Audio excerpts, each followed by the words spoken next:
everyone, welcome back to this channel. In this tutorial, I will show you how to get the Pink Brickbloom Seed in Heartopia.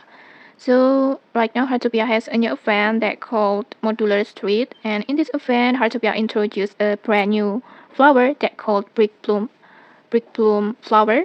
And for this starter seed, you can buy the seed from the NPC plant in three colors: red, white, and yellow. And from these three colors, you can unlock many more colors using crossbreeding. And one of the colors that you can get is pink color like this. And today I will show you how to get this pink brickbloom seed.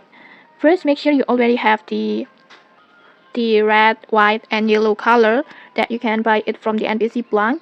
And after that, just plant these combinations close to each other. For example, you can plant it like this with this layout like this.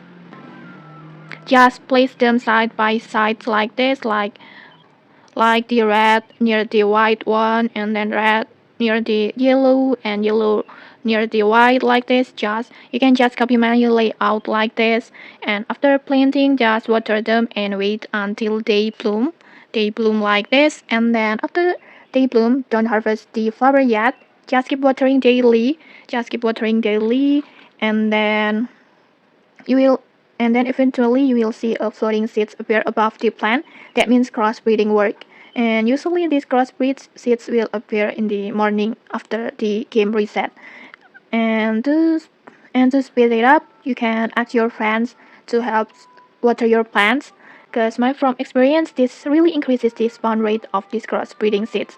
And in my case, I got this pink brickbloom seeds from the red and white flower, but the results can vary, so just keep trying. And okay, that's it. That's how you can get this pink brickbloom seed in Heartopia. If you found this helpful, don't forget to like, comment, and subscribe for more tutorials. Thanks for watching, and see you.